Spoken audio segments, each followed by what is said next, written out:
Hello there, Star Wars toy fans. This is Jim, and thanks again for taking the time to stop by my channel. If you're new to the channel and you like this video, please feel free to subscribe. If you like Star Wars toy content, this is the channel for you. Of course, there are other ones that go into a lot more detail than I do, but hopefully you like the atmosphere here. So the focus of today's video happens to be this 1983 Jabba the Hutt dungeon. And this happens to be one of the final toys that I got when in my childhood.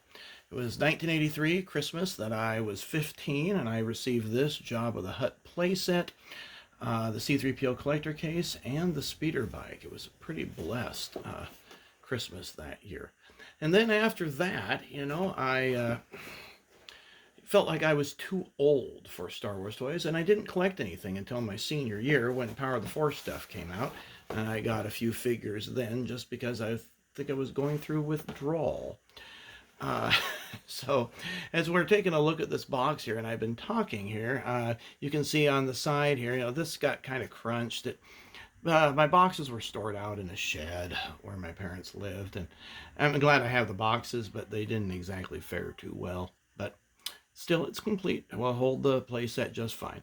Here it says, Jabba the Hutt Dungeon comes with 3 Star Wars action figures. Crane arm can transport R2-D2, not included. And then here, notice that this is a sticker. It says, use the branding iron at any droids in Jabba's dungeon. Now, this originally said to torture the droids, and I don't think that was politically correct for the day, so they simply got rid of it.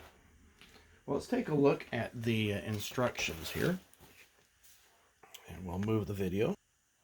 I keep these in a sleeve, but you can see where I hole punched this, as I kept that in a notebook without a sleeve when I was a kid. Here it shows basic assembly, and for those of you familiar with this, you'll go, oh, isn't that the Droid Factory? Well, yeah, we'll take a closer look at that here in a moment. So we have the same crane as a Droid Factory. We have this branding iron, which is a little bit different than before, and other than that, it's exactly the same thing, only you don't get all the droid parts. That would have been really cool if Kenner had added some droid parts to the thing. I mean, Jabba's dungeon was full of droid parts. I don't know why they just didn't consider that. So if you're familiar with the Droid Factory base, you'll see that they filled that in, did a really poor job, where R2-D2's body went, and then that's where the head goes, and they added some extra things throughout, but there's where some of the Droid Factory parts go. Here, where one of the long pieces sat, they just filled that in. The back side there is where the wheels go, they just filled all that area in too. And there's, of course, where the Jawas stand, or you can put 8D8 if his feet will fit. His toes are too big to really fit there. And we'll show you some of the bags that came with this. By this point I was saving everything, so there's the bags and some cardboard that went with it. And here are some of the action figure bags. The plastic's kind of brittle with age, but this is the bag for the branding iron. Another action figure bag and another action figure bag. So all 3 are still there. The neat thing about some of these Star Wars toys, of course, the history associated with it. And I marked all my toys in red, and you can see there's the red mark underneath it. My brothers never got this, but just in case they did, this was the way we could differentiate between our stuff. So it came with 3 figures, and we'll change the angle here once I get them placed. And 3 figures did come on card, and they're pretty common.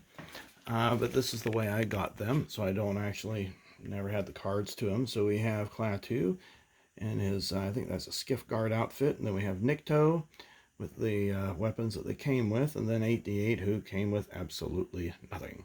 It's kind of a boring figure. It is a cool mold, though. And I go over each one of these 2 in my Jabba skiff guard video that I put together recently, and then the droids from Return of the Jedi, so you can check those out, close-ups there. So in case you're wondering, here is the box for Jabba the 1983, and there's a 1984 version. You can see they're pretty much the same size, height-wise and everything. So, and I'll be putting together another video on this piece here very shortly.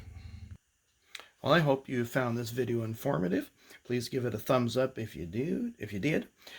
Subscribe to the channel, and we'll see you on another video. Take care.